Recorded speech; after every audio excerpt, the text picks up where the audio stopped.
जय हिंद दोस्तों आपका ये डिक्टेशन 90 शब्द प्रति मिनट का है जो कि जनसत्ता न्यूज़पेपर का है।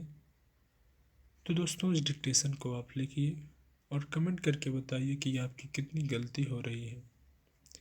अगर अभी तक चैनल को सब्सक्राइब नहीं किया है तो कर लीजिए, बेल आइकन प्रेस कर लीजिए ताकि आप कोई भी डिक्टेशन मिस ना करें। Dictation start. जांच एजेंसियां अपने दायरे को भूलकर अगर अनावश्यक रूप से सक्रिय हो उठें तो उन पर स्वाभाविक ही सवाल उठते हैं।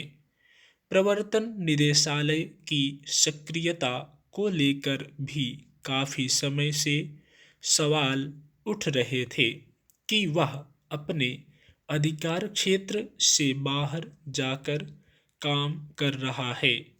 अब दिल्ली उच्च न्यायालय ने उसकी सीमा रेखा बता दी है।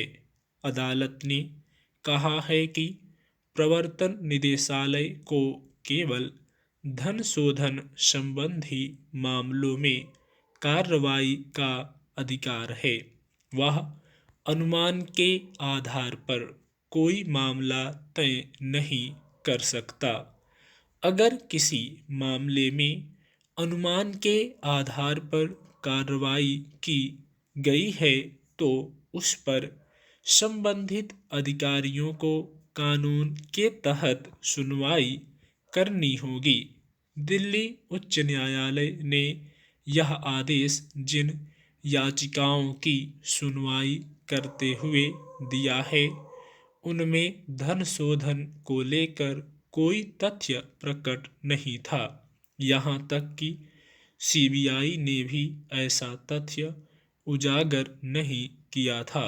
धन शोधन अधिनियम के तहत प्रवर्तन निदेशालय को 1 करोड़ या इससे ऊपर के मामलों में ही जांच का अधिकार है, मगर उसने दूसरे विभागों के अधिकार क्षेत्र में अनधिकार प्रवेश कर बहुत सारे मामलों की जांच की है। इसका नतीजा यह है कि उनमें से बहुत कम मामलों में मुकदमा दर्ज हो सका है। बाकी मामलों को बिना किसी फैसले के छोड़ना पड़ा।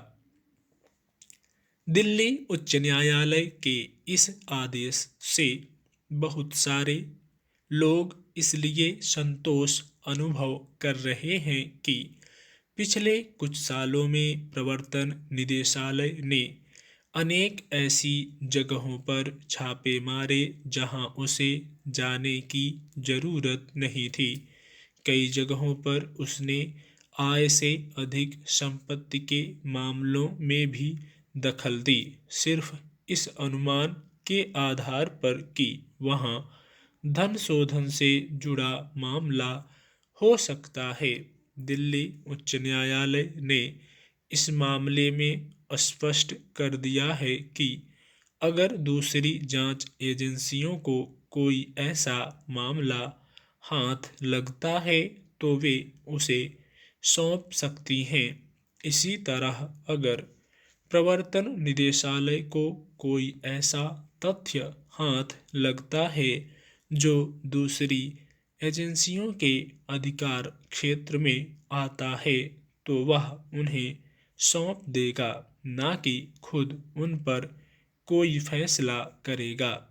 इससे पहले सर्वोच्च न्यायालय ने भी प्रवर्तन निदेशालय के जब्ती, गिरफ्तारी जैसे अधिकारों को उचित ठहराते हुए उसके अपने दायरे में रहकर काम करने के अधिकार को रेखांकित किया था, पर उसकी सक्रियता में कमी नहीं आई।